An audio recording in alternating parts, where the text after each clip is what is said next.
At the beginning of the film, we met a couple, Sarah and Michael, who are about to get married. They're on a trip driving through a desert to visit Sarah's sick father. They love each other deeply and enjoy their journey together. Suddenly, while driving, they feel like something has hit their car. Michael gets out to check, but finds no damage. The car looks perfectly fine. There's no one around them, so Sarah gets out to look behind the car. As she does, she slips and falls. She notices a piece of frozen ice on the ground. In the middle of desert, during summer, it's strange to find ice, but they don't think much of it.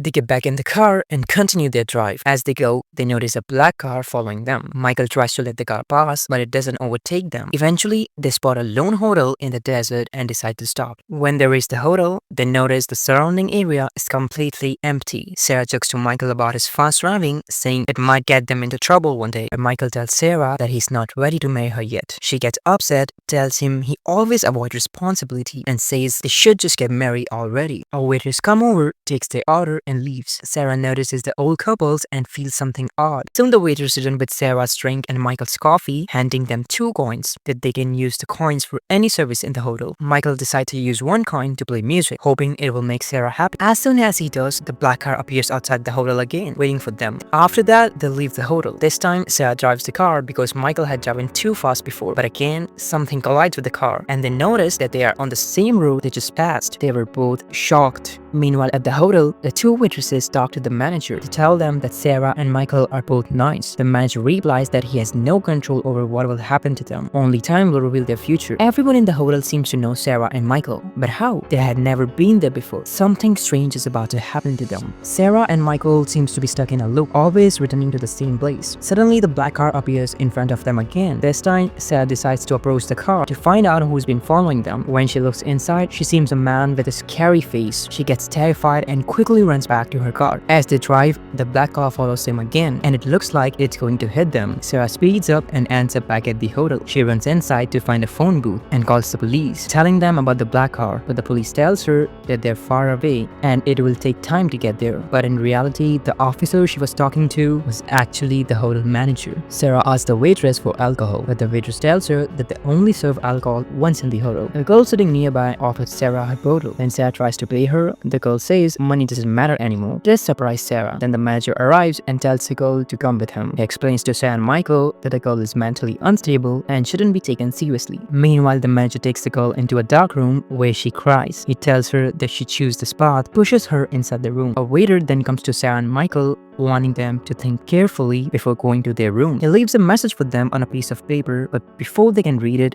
the manager snatches it away. The note simply says, "Run, run." Finally, the manager takes them to their room. Sarah asks him again about the black car. The manager wasn't answering Sarah's questions, making it seem like he didn't hear her at all. He suddenly calls out Sarah's name, which surprises her. She wonders how he knows her name. When the manager opened the door to their room, Sarah noticed a layer of snow on the door, just like the ice they had seen earlier when their car collided on the road. Sarah realizes something is wrong and tells Michael they need to leave, but the manager insists they must rest and stay in their room. This makes Sarah feel even more uneasy. Sarah and Michael decide to run away. Meanwhile, the hotel staff tells the manager that Sarah and Michael are good people and they should help them, but the manager replies that there's nothing they can do, and if they leave, they will eventually come back. As Sarah and Michael drive away, they spot the same man in the black car. They still don't understand what's happening. It becomes clear that the manager is involved in all of this. Soon their car collides again, but this time they ignore it and keep moving forward. The black car follows them once more. Michael decides to reverse the car, hoping to break the cycle, but their plan fails. Finally, they decide to leave the car behind and walk. Soon they come across a car accident. When they approach, they realize it's their own car. They're shocked and confused. When they look inside the car, it feels like the ground slips from under their feet. Terrified, they run away and in panic end up back to their original car. But no matter what they do, they keep returning to the same place, the hotel. Sarah asks the manager what's going on and where they are stuck. The manager reveals that this place is not ordinary. It's a place between 2 worlds. It's where people go after death. He tells them they're caught between life and death. They had an accident at this very spot and now they're stuck. The room the manager had been showing them was actually a doorway to the world of souls, the afterlife. At the beginning of the story, when Sarah and Michael felt something had collided with their car, that was the moment of their real world accident. The strange events they were experiencing were happening because they were in this in-between world, unable to move on. As Sarah and Michael walked through the desert, they saw their own dead bodies in their car. That's when they realized that they were, in fact, already dead. Sarah's early comment to Michael about his fast driving killed them one day was a sign that she subconsciously knew their fate. The manager has sent the girl to the dark room because she too was destined to die in the real world. The hotel's role was to help guide the souls of people who were stuck between life and death to the afterlife. The black car, it turns out, represented death consistently following them. The manager tells Sarah that she can't survive in the real world anymore and urges her to go to the room where souls goes after death. Sarah, however, refuses.